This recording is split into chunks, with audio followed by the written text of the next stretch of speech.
Dear ladies and gentlemen, at the start of conference, every country usually shares its stance, priorities, whether officially, openly, or through informal talks with journalists, with partners. And this year, a country that was not even invited still made its presence known.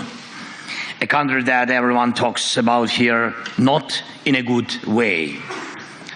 The night before Munich this year, a Russian attack drone struck the sarcophagus covering the ruined fourth reactor of the Chernobyl nuclear power plant.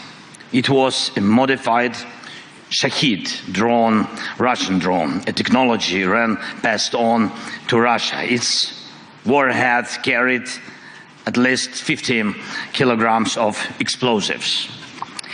And we see this as a deeply symbolic move by Russia, by Putin.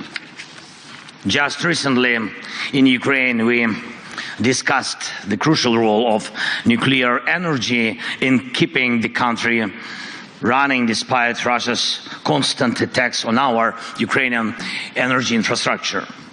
And we are now preparing a project to expand our Khmelnytsky nuclear power plant.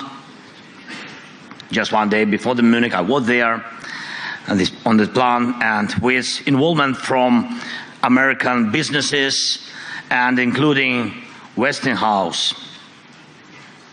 The project will strengthen the energy security of not just Ukraine, but our entire region of Europe.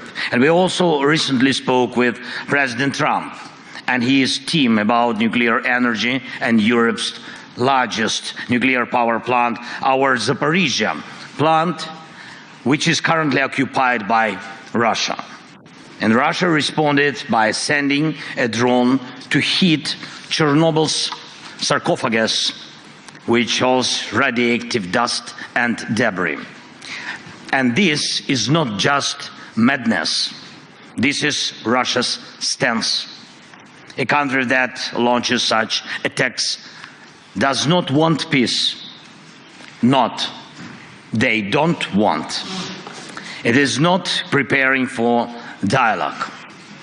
Almost every day, Russia sends up to 100, even more, Shahid drones at us each day, and regular ballistic missile attacks, and a steady increase in aerial bomb strikes. But that's not all. This year, Moscow plans to create 15 new divisions, adding up to 150,000 soldiers. That's more than the national armies of most European countries. Russia keeps opening new army recruitment centers every week. And Putin can afford it. Oil prices are still high enough for him to ignore the world. And we have clear intel that this summer Russia plans to send troops to Belarus under the pretext of training exercises. But that's exactly how they staged forces before their full-scale invasion to Ukraine 3 years ago. Is this Russian force in Belarus meant to attack Ukraine? Maybe. Or maybe not. Or maybe it's meant for you. Let me remind you, Belarus borders 3 NATO countries. It has effectively become a foothold for Russian military operations. According to both Putin and Lukashenko, Belarus now hosts banned weapons, medium-range missiles, and even nuclear arms. Putin clearly sees Belarus as just another Russian province now. And we need to be realistic. If someone is setting up a military launch pad, we need to ask, what should we do about it? And more importantly, what can we do before the next attack, the next invasion? Remember, There have already been provocations on the Polish and Lithuanian borders with Belarus, migrant crisis staged by Russian intelligence to store up chaos in Europe. But what if next time it's not migrants? What if it's Russian troops or North Korean troops? Make no mistake, North Koreans are not weak. They are learning how to fight now, how to fight the modern war. And what about your armies?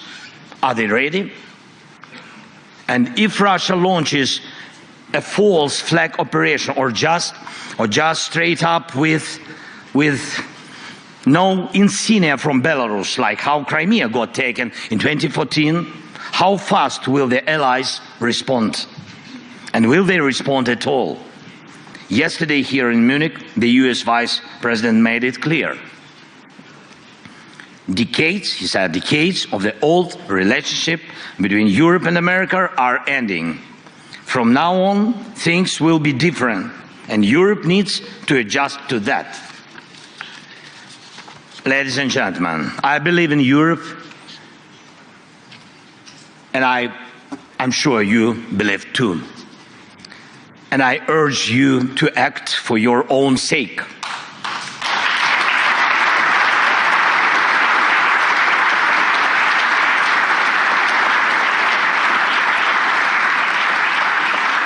And for the sake of Europe, people of Europe, your nations, your houses, your children, and our shared future. For this, Europe has to become self-sufficient, united by common strengths, Ukrainian and European. Right now, Ukraine's army, supported by global aid, thank you so much, is holding back Russia. But if not us, then who will stop them? Really? Let's be honest, now we can't rule out the possibility that America might say no to Europe on issues that threaten it. Many leaders have talked about Europe that needs its own military, an army of Europe. And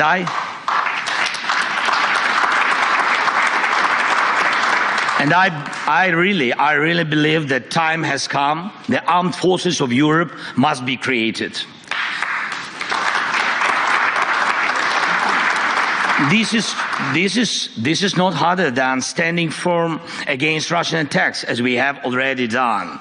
But this is not just about increasing defense spending as a GDP ratio. Money is needed, of course, yes, but money alone will not stop an enemy assault. People and weapons don't come for free. But again, it's not just about budgets, it's about people realizing the need to defend their own home.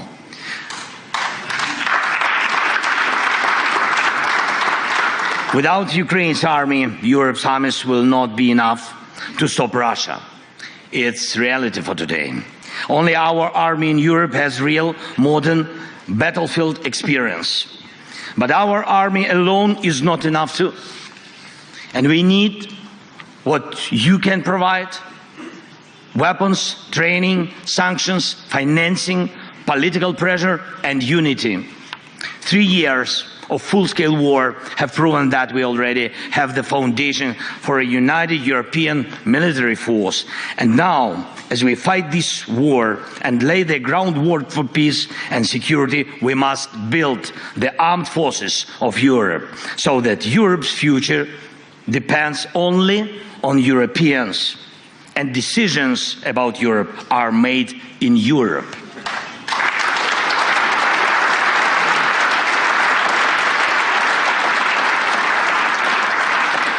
That's why we are talking with European leaders and with the United States about military contingents that can ensure peace, and not just in Ukraine, but across Europe. And that's why we are developing joint weapons production, especially drones. Especially the Danish model, for example, of pooled investments for arms production in our country is already working well, very successful. Last year alone, thanks to Ukrainian and partners' efforts, we produced over 1.5 million drones of various types. Ukraine is now the world leader in drone warfare. This is our success, but it's also your success, of course. And everything we build for our own defense in Ukraine also strengthens your security. And the same should apply to artillery, air defense, technologies, and armored vehicles. Everything needed to protect lives in modern war should be produced in Europe fully. Europe has everything it takes. Europe just needs to come together and start acting in a way that no one can say no to Europe. Boss it round or threat it like a pushover. This isn't just about stockpiling weapons. It's about jobs, technological leadership, and economic strength for Europe. Last fall, in my victory plan, I proposed replacing part of the US military presence in Europe with Ukrainian forces if Ukraine is in NATO, of course. If the Americans themselves decide to go that way, decreasing their presence, it's not good. Of course, it's very dangerous, but we all in Europe need to be ready. And I started discussing this even before the US elections because I could see where American policy was heading. But America needs to see where Europe is heading. And this direction of European policy shouldn't just be promising, it should make America want to stand with a strong Europe. This is absolutely possible, I'm sure of it. And we must shape that course. Europe must decide its own future. We need confidence in our own strengths so that others have no choice but to respect Europe's power. And without a European army, that is impossible. Once again, Europe needs its own armed forces. And I know Mark Rutte, my good friend, is listening to me right now. And Mark, my friend, this isn't about replacing the alliance. This is about making Europe's contribution to our partnership equal to America's. And we need the same approach when it comes to diplomacy, working together for peace. Ukraine will never accept deals made behind our backs without our involvement.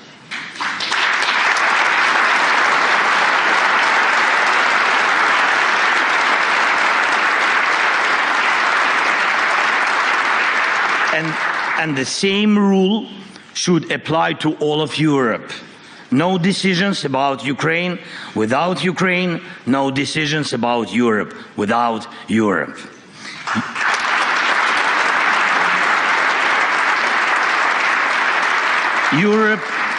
Europe must have a seat at the table when decisions about Europe are being made.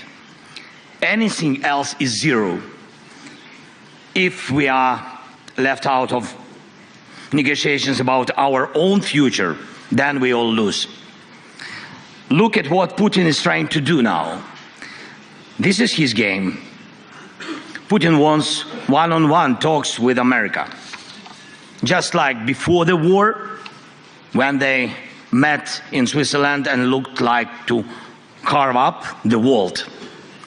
Next, Putin will try to get the US president standing on Red Square on May 9th this year, not as a respected leader, but as a probe in his own performance. We don't need that. We need real success. We need real peace.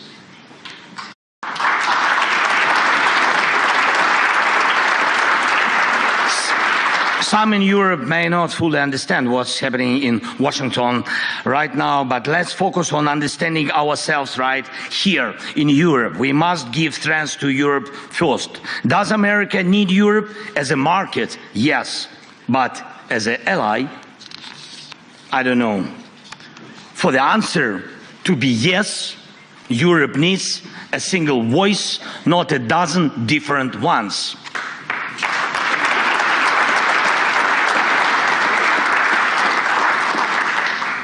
Even those who regularly come to Mar-a-Lago need to be a part of a strong Europe, because President Trump doesn't like weak friends. He respects strengths.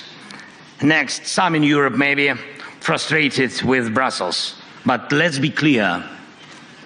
If not Brussels, then Moscow. It's your decision.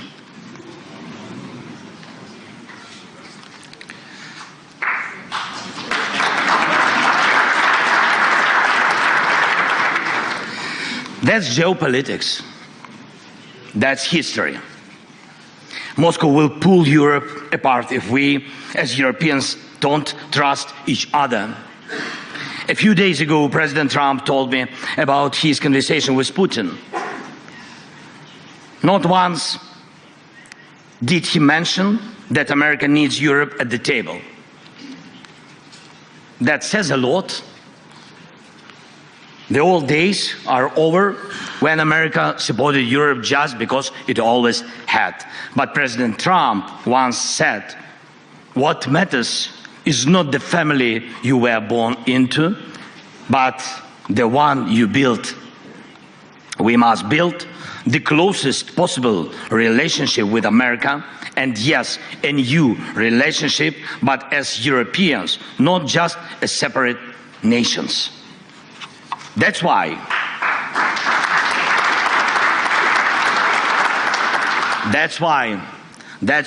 we need a unified foreign policy, a coordinated diplomacy, the foreign policy of common Europe, and let the end of this war be our first shared success in this new reality. And we are already working to make sure that on February 24th, the third anniversary of Russia's full-scale invasion, we can gather together in Kyiv and online. All European leaders, all key partners who defend our security, from Spain to Finland, from Britain to Poland, from Washington to Tokyo, this meeting must deliver a clear vision for our next steps on peace, security guarantees, and the future of our collective policy. And I do not believe in security guarantees without America. Yes, it will be just weak, but America will not offer guarantees unless Europe's own guarantees are strong. And I also will not take NATO membership for Ukraine off the table. But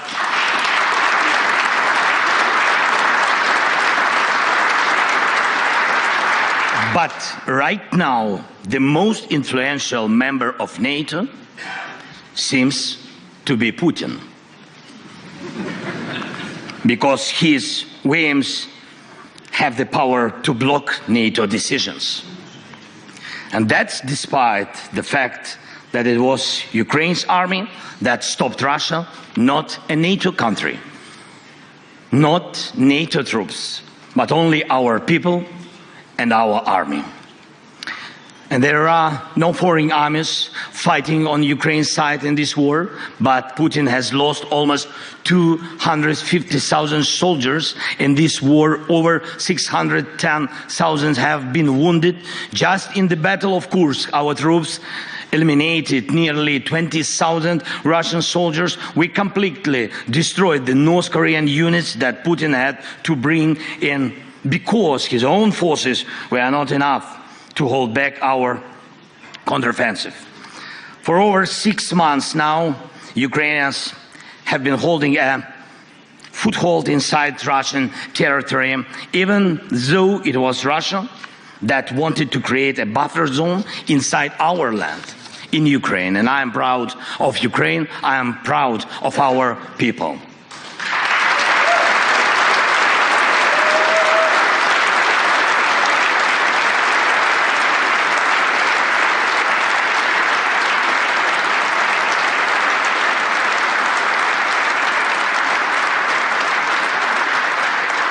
But now I ask you, each of you, to honestly answer this question.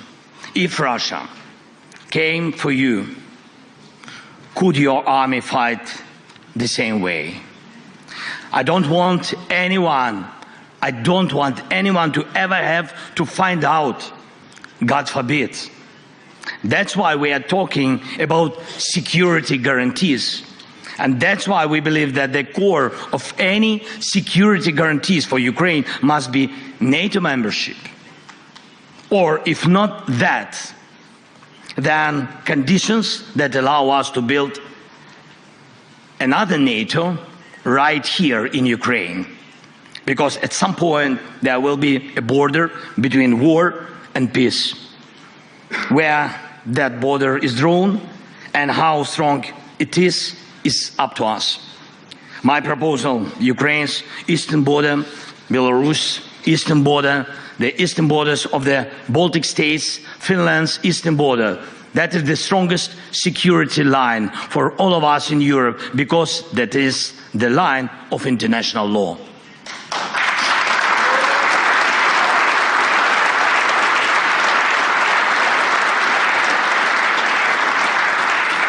And do we still remember what international law is? Let's be honest, international law, these two words already sounds a bit outdated, but I believe that Europe's mission is to make sure international law still matters. And finally, one last point. What security guarantees can Putin offer? Before the war, many doubted whether Ukraine's institutions could withstand Russian and Putin's pressure, but in the end, it was Putin who faced an armed rebellion from within. He was the one who had to defend his own capital from his own warlords. That alone shows his weakness. So what happens to the million Russian troops currently fighting in Ukraine? Where they gonna fight if not in Ukraine? This is why we cannot just agree to a ceasefire without real security guarantees, without pressure on Russia, without a system to keep Russia in check.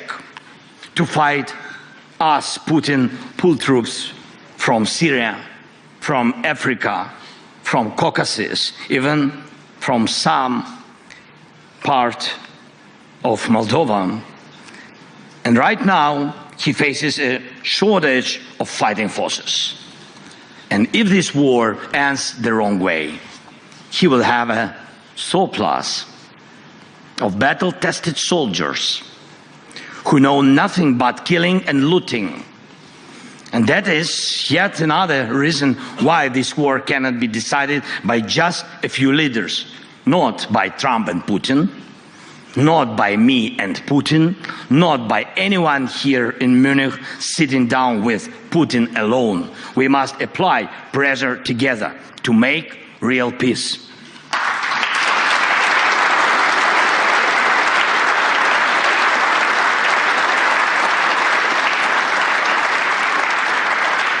Putin cannot offer real security guarantees, not just because he is a liar, but because Russia, in its current state, needs war to hold power together.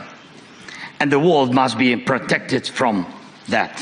So, first, the armed forces of Europe as an upgrade to NATO. Second, a common European foreign policy. Third, a level of European cooperation that Washington has to take seriously. Fourth, international law. And fifth, keeping all pressure on Russia, because that the pressure is what guarantees peace, not Putin's words, not just some papers. Putin lies, he is predictable, and he is weak. We must use that now, not later. And we must act as Europe, not as a bunch of separate people. So some say that the new year comes not on January 1st, but with Munich Security Conference. This new year starts now, and let it be the year of Europe, united, strong, security, and in peace. peace for Ukraine, peace for Europe, peace for all the world, for all your families. Thank you so much. Slava Ukraini!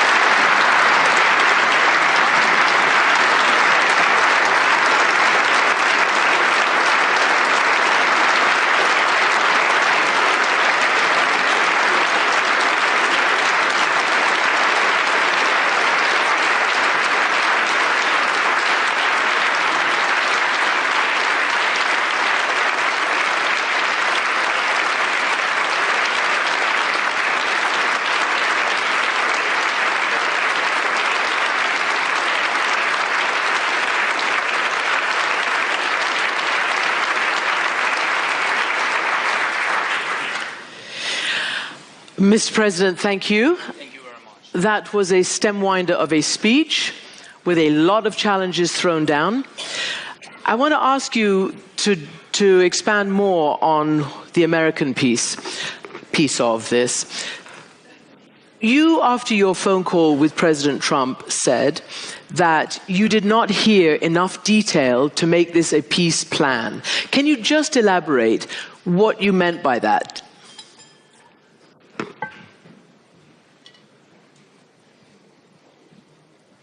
Can I speak Ukrainian? No. Okay. Don't pressure on me. Okay, so yeah, we had really a long conversation with the President of the United States. Not first one and not last, I'm sure. And I mean, really between us, I'm not sure that by phone we can manage all the plan, all security guarantees with all the details, because, you know, devil in details. Yes, and we know where is this devil, in what country now. Yes, that's why we have to stop him, to stop Putin, and it's very important for me. That's why the atmosphere of our discussion is good, but really it's always good. Yes. But we need urgent, very concrete steps. And I think we have to work on it. Our teams, well, we began, but I think that we have to start immediately to do more deep decisions. We'll get into that in a moment, but you did also have a separate conversation with Vice President J.D. Vance last night, you and your team and his team as well. Did he provide any more details? And, you know, we have to bring up that in 2022 here, basically J.D. Vance said he didn't, and this is a quote, "I don't care what happens to Ukraine one way or another." Do you feel that he's changed, that the Trump administration and the actors you're dealing with understand what's at stake? I'll be honest. We have to work on it. All of us, not only me. Me is not enough, really.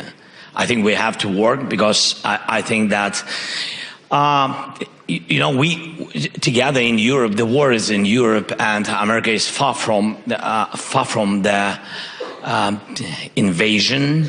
And I think that we need to share more details because, to my mind, there are a lot of different voices around new American administration, and I'm not sure that all these voices on our side.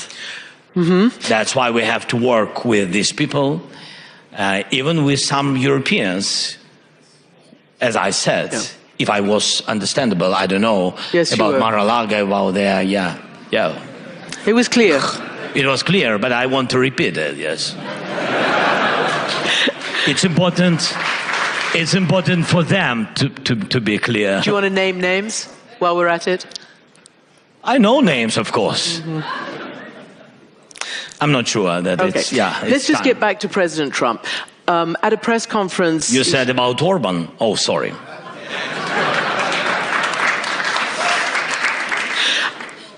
Do you understand? No. Viktor Orban is what the president was saying. Mr. President, Trump was asked whether he trusted Putin. And he sort of basically ended up saying, on this, I do. But he has also said that, and frankly, it's quite difficult to extract what all the different administration officials have been saying. On the one hand, potentially that maybe Ukraine had a responsibility for this war. Maybe Ukraine can't ever expect to get back. It's unrealistic, according to the Defense Secretary, its territory. Maybe Ukraine will be safe and independent. Maybe it'll be part of Russia. Do you understand what America's position is? Yes. Which is? I think, to my mind, they are preparing atmosphere for their dialogue. For their dialogue, which will be? For the dialogue between Trump and Putin. And I think it's up to them, but they can discuss everything they want, but not about Ukraine without us. And that's why, especially in this case, I think it's a little bit dangerous. That's why I said that we need to talk more with the president and to talk more with his people, with his teams. Yesterday, as you said, yes, we had good conversation, and I think that I opened some new details for vice president. That's why I said it's not waste time. It's really very important, I think, diplomatic investment for the future, just and lasting peace for Ukraine. Yeah, sorry. Yeah, I thought you were going to say some more things. Your order. Yeah. You just sort of, I suddenly got flummoxed. I'm sorry. You said Putin doesn't want peace. I mean, you just said it loud and clear here. It's true. So what is the dialogue? And have you convinced the Americans that A, Ukraine has to be at the table, and B, I guess the Europeans have to convince them that they have to be on all the levels, we directly,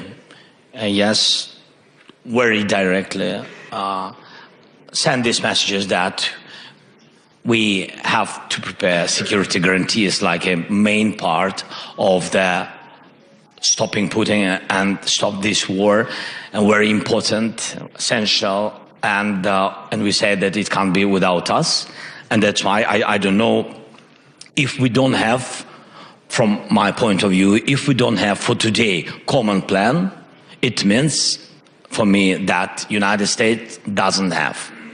Because if they have something, it's not about us. I mean, this about something new, but we don't want this new reality. Yes. So that's why, I was just asking you whether you have convinced them that you must be at the table. Of course, I said that I think that is good, that first of all we have to make a plan with you, I said to the president. It was the day when he had phone calls with Putin and with me, and first with him and then with us. And how did that sit with you? No, I said that... But first with Putin and then with you? Oh, I'm not happy. Yes, but I think that more dangerous if first meeting will be with Putin and then with Ukraine. And there are things I shared with the President Trump, that first of all we have to see common view. And I said also that at the table we need Europe also. It's very important for us. We are Europe, we in Europe, and we see our future only in EU, like a member. So that's why for us it's very important. And Europe helped us a lot. Because when I speak with different officials of the United States, of new administration, and we're thankful for them that they didn't frozen their military support. It's very important, and I'm very thankful, thanks again. But when we speak, I really understand what part of support did America during these 3 years, and what huge support made Europe. And it's important. Did you get a commitment from President Trump that you would meet with him first? Do you have a plan to meet with the president? No, we have our plan, of course. It's our country, and that's why it's our plan. I think it's understandable, but we need the common view. That's why we are ready for the common plan. Yeah. And I shared it with... I'm just asking whether, because President Trump says he'll meet Putin maybe in Saudi Arabia maybe soon, has he said he will meet you? He said to me that we have to meet, and I said to him also we have to meet. I think that I said first that we have to meet. Yes, and but we understood each other because I didn't say about it once. You said it several times. Yeah, so that's why I think we understood each other, and it's very important. Yes, because if we can repeat the words that each day we have losses, and if President of the United States or other leaders repeat these words, Ukraine has losses, we have to stop the war. I mean, that it meant that we have urgently to meet if we really want to stop.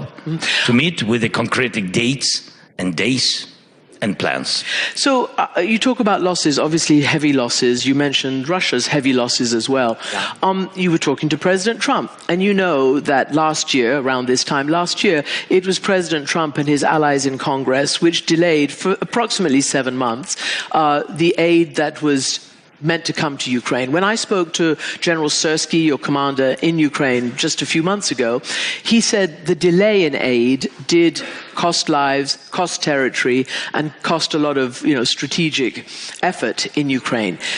Did you mention that to President Trump? No. I see. We spoke about delaying and about decision of the Congress, and at least positive decision. I was thankful to him. It was in September when we had meeting during his election period. I think so, or before the election period. I don't. Before, a little bit before. Yes. So it was very important, the decision. I was thankful bipartisan support and also Mike Johnson. He made positive decision. And also to President Trump, because if he wouldn't be supportive, they couldn't vote this decision. But really, help which we needed very much still is going. I mean, not everything came. Yeah. You understand? Yeah. So it's very slow, and I think General Syrsky was right that one of the reasons why we lost. But I don't want to speak about kilometers. But I'm ready. I mean, we lost about 4,000 square kilometers. Yes, but of course, if the help could come, very quickly, everybody understand that the losses was. I mean, I understand what you're saying. We could be in more good conditions. And precisely because of where you would need to be to have a negotiation to end the war. That's why I ask you this. So you talked about security guarantees. What details do you think about? What would be a security guarantee apart from joining NATO right now? What would be a security guarantee in any ceasefire or to freeze or monitor any line of contact, which is some 1,300 kilometers long? Because already Defense Secretary Hegseth said there'd be no US troops. We don't know what it looks like. What do you think it looks like? More strong sanctions, not if they will invade again, just more strong sanctions at the very beginning. Then, like you said, a really difficult to hold the border, long border, big. Yes, for Ukraine and Ukrainian soldiers. That's why we need big army. I shared it yesterday. Yes, we need army more than now. If we're not in NATO, then, as I said, NATO has to be in Ukraine. It means only one, that we will need the army comparable with soldiers of Russia. It's 1.3 or 1.5 million soldiers. So we need money for this, the package of money, real money, and it's big deficit. Even today for us is 40 billion per year. So this money and then weapon and the package of missiles, what was written in the victory plan, the package which we will not use, but it has to stand on our territory. And if Putin will begin new invasion, we will use it. So I think these issues are very important. This is priority. And foreign troops, European troops? Yes, we are open for this initiative. Yeah. We understand. Mostly we understand the details, but we need to discuss these details with leaders. I don't want to be now, very loud about it. So, but we understand that we need it. It will help us And one other big question, the Treasury Secretary, Scott Bessent, came to your country. Yeah. I believe essentially gave you a notice that this is what the administration wants in terms of how much of your rare earth minerals. Trump himself has said, I want $500 billion worth, and that would be fair, he said. What is your response to that? I know you've been talking about rare earths even under the Biden administration. We're still talking. Yes. So where do you stand on that? We're still talking. Mm-hmm. So not 500 million. You know, that's half in our history, there have been a lot of different dialogues with different American administrations. Even from my first year of my term, from 2019. So I had a lot of different dialogues, and we are in process. Finally, I want to ask you, follow up on what Ambassador said in his introduction. The political situation in Ukraine. You've been in power for a long time. There's martial law. You haven't had elections since then. Your mayor of Kyiv, Vitaly Klitschko, has criticized you for that and for many other things. Putin himself calls you illegitimate. He says, I'm not going to negotiate with an illegitimate president. What is your view on when the time will be right for actual elections? During ceasefire talks, after a ceasefire, or what? Interesting what Klitschko said about me. I really didn't. Your opponents, I'm telling you what your opponents, and some members of civil society. Okay. No, I'm surprised. I mean, that Klitschko is a great sportsman, but I didn't know that he is a great speaker. But I respect him. So I'm focusing on surviving of our country, and I'm doing really all my term, beginning from different dialogues, as I said to you, continuing with COVID as all of us, but half of my term was COVID, another half is the war with Putin, or against him. Yes? So this is what really very important. I'm ready, to speak about elections if you want. Ukrainians don't want, totally don't want, because they're afraid, because otherwise we will lose the military law, war law, and our soldiers will come back home, and Putin will occupy all our territory. It will be, because now we're mobilized, now we are one organism, yes, so we are one country. Yeah, that's why it's very important to hold and to save it. And it doesn't matter, we need unity in country. So it's not about, myself, it's about the future of our country. It's about, for today, really, the question is to survive. The question is to save Ukraine, our independence, our people, our homes. And if somebody doesn't like, they can choose another citizenship. If they want. They have real estate. Mm-hmm.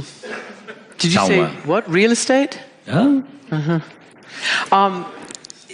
I think I have time for one question from the audience, maybe one or two. Somebody got a question for the president? Apparently not. What is 2025 going to be in Ukraine? Do you believe it'll be the year of peace? And more to the point, do you believe Putin has any intention of allowing an independent, sovereign Ukraine? We really want peace, and we work on it. We will prepare security guarantees like we see. We will share it with the United States, and I hope they will share their view.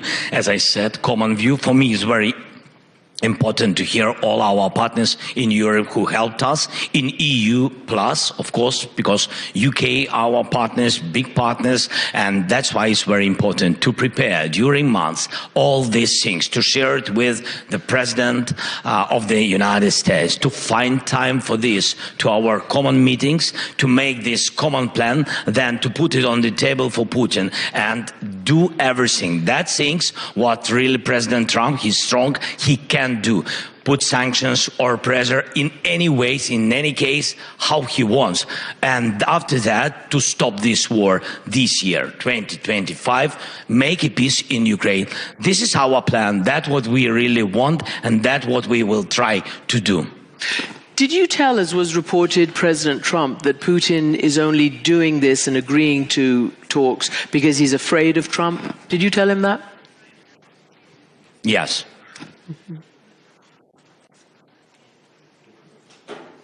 I told Trump that Putin afraid of him. Yes, and he heard me. And now Putin knows.